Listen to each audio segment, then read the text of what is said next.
Hello and welcome to TBH Games. My name is betarho, and today I've got a little Team Fortress 2 in the background, but this is one of those kind of, I'm just putting something back there so you have something to look at, but I'm going to be talking about E3, which obviously just finished up. Well, as far as the press events, those are done. There are still, the floor is open, and you can still go around E3 if you're still in LA, but as far as new information, no one's really holding any cards anymore. That part of it is done. So I'm just going to kind of talk about that while TF2 plays in the background. What you're looking at right now is Balloon Race. Exactly what it sounds like. It's kind of control point other than, you're on a boat. So that's awesome. And then after this match, I start playing some TF2Ware. I almost said craft again, which I did like 8 times during the last video. But yeah, a little TF2Ware. I don't know how long that'll go on. I'm just going to keep talking until I'm basically done. So I think I'm going to kind of go in order from when it all started. Actually, it started on Sunday night. Kind of people were surprised that it did because Nintendo didn't announce that they were going to do something on Sunday until pretty late in the week before. But Nintendo did their whole thingamajig on Sunday night. They kind of walked us through the gamepad for the Wii U. They walked us through the Wiiverse, which is their kind of online thing that they're going to try to do. I mean, everybody knows that Nintendo on the last console generation was so ridiculously far behind the game as far as online stuff goes. It's not even funny. Your accounts weren't even online accounts. They were friend codes that you had to get from someone and then type in that little number, and then all of a sudden you'd be on a friends list. But that's so ridiculously awful. So they have confirmed that their new system, their Wiiverse, your online account is that. It is an online account. If you meet someone else, you can hit a little add friend button and you're good to go. That's awesome. As far as the gamepad, they introduced both the gamepad and their Pro controller, which looks to be, and it's not just my opinion, I mean everybody kind of came to the same conclusion as we saw it, it is basically the 360 controller. All they really did was they flipped the face buttons to be below the right analog stick, but everything else, it's got triggers, it's got shoulder buttons, you can press in the thumbstick, so it's got your L3 and R3.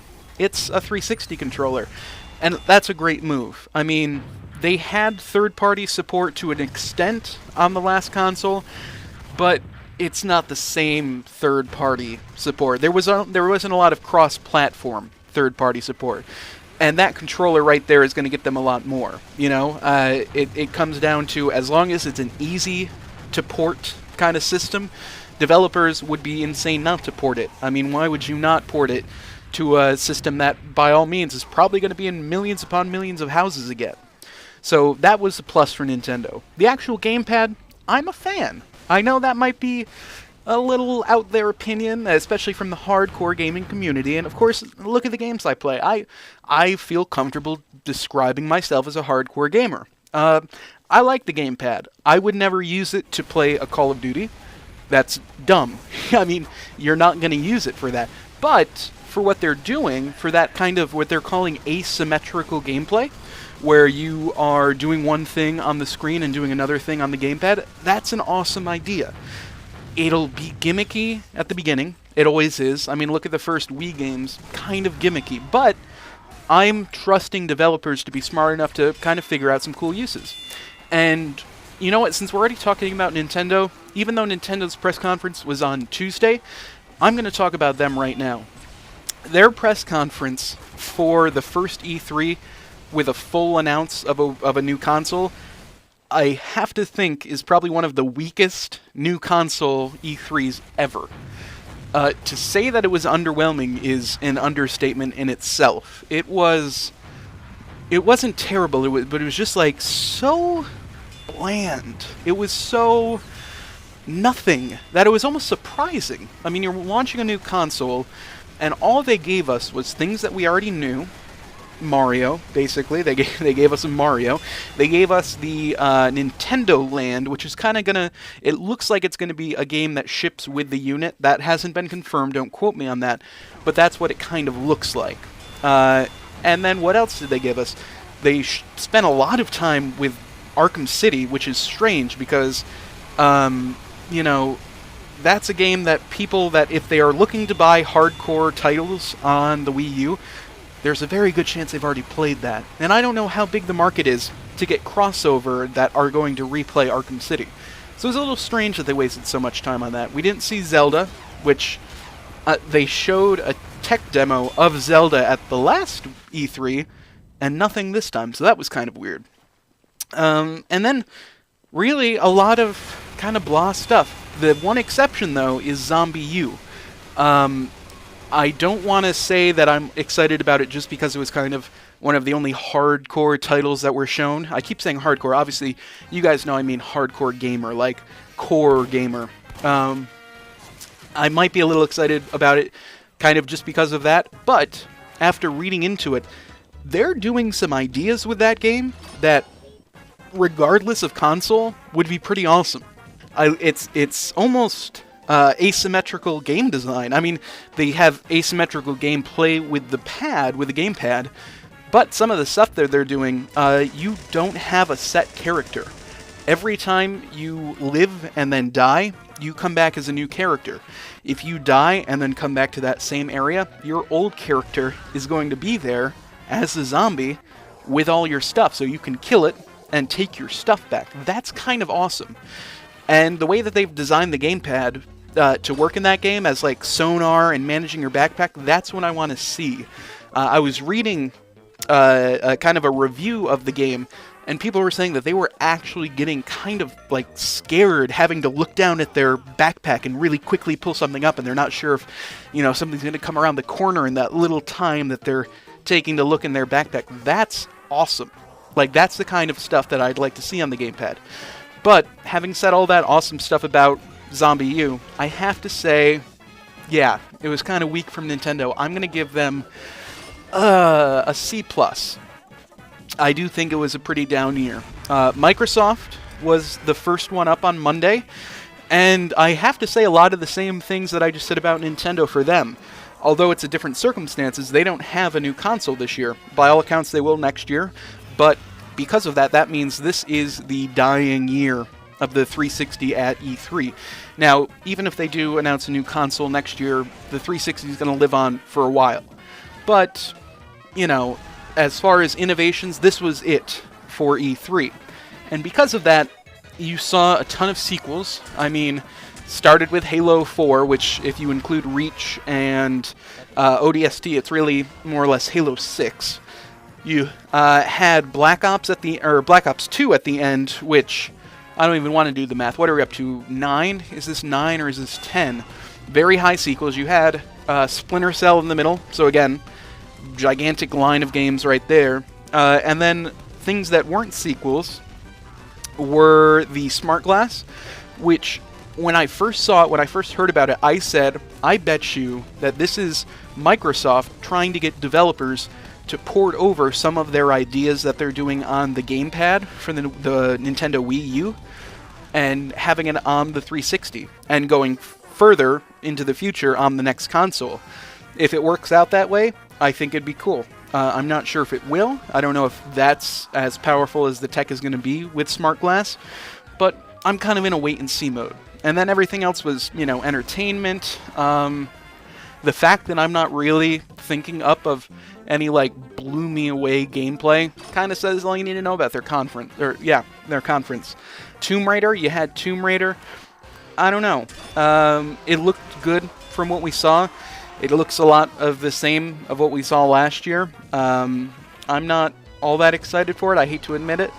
But, yeah, that's where we are. So, for Microsoft, I'm going to give them the same C+. And that brings us to Sony, who are later in the night, but I'm not going to do Ubisoft and I'm not going to do EA. If I were, I would say Ubisoft was actually the winner. I think they had a great conference, especially with Watch Dogs at the end. You know what? I'm already starting to talk about it. I'm just going to go with it. Ubisoft's conference that ended with Watch Dogs was the strongest thing of the day. Watch Dogs came out of nowhere. I don't think anybody was expecting that good of a new IP at the end of a console generation. Fantastic. I don't like to compare games like this, but if I were to say anything, it'd be like Grand Theft Auto meets Deus Ex, old school Deus Ex, not so much the newest one, with a little bit of Heavy Rain, especially in the feel of the story. That kind of, I don't know, the little bit of story we got kind of felt that way. And it looks fantastic. My guess, and you can quote me on this one because if it's wrong, I don't care. My guess is it launches in the launch window of the new Microsoft and Sony consoles. They have said it will be on the 360 and the PS3.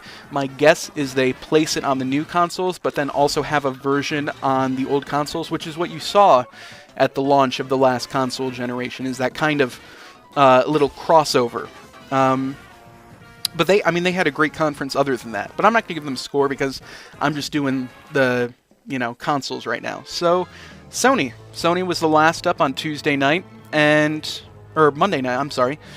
And I feel like they might have been the weakest. They opened they always do the video at the beginning, or at least they have in the past, and they continued here.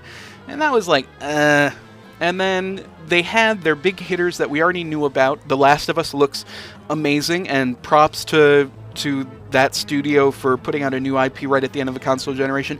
But it's a little bit different when it's an exclusive, because you kind of have that built-in base that was going to play it anyway. But that looks fantastic from Naughty Dog.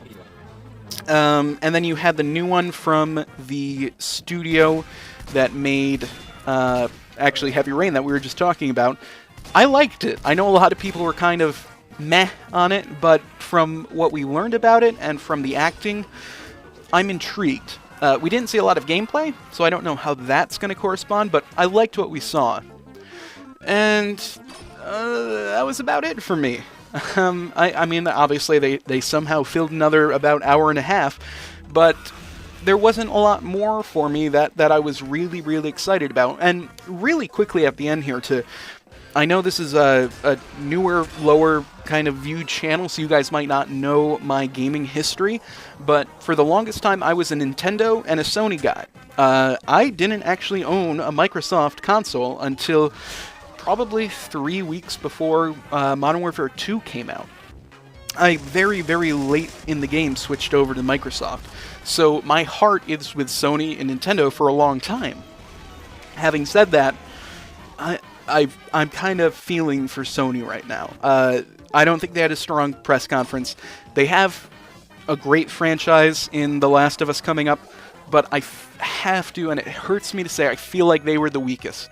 So I'm going to give them a flat C, just a little teeny tiny bit lower than Nintendo and Microsoft. And the scores are all for different reasons. I feel like Nintendo very much underwhelmed at what should have been a great conference for them. Microsoft is kind of treading water. They tried something new with Smart Glass. We'll see how that works. And then Sony is in the same state as Microsoft, but they didn't really take any risks. They were more, hey, you guys all know that we have a new console, but we're going to kind of play coy and not talk about it for another, however many months. My guess is both of them announce it well before the next E3, say in the February to March range. But so that's what you got. I've got C pluses for Nintendo and Microsoft and a flat C for Sony. And yeah, I mean, we'll see how it goes from here. I'm hoping that a weak E3 this year means a fantastic one next year. Hopefully I'm still making videos at that point to do one of these same things next year. But that's what I got for you. Thanks, guys.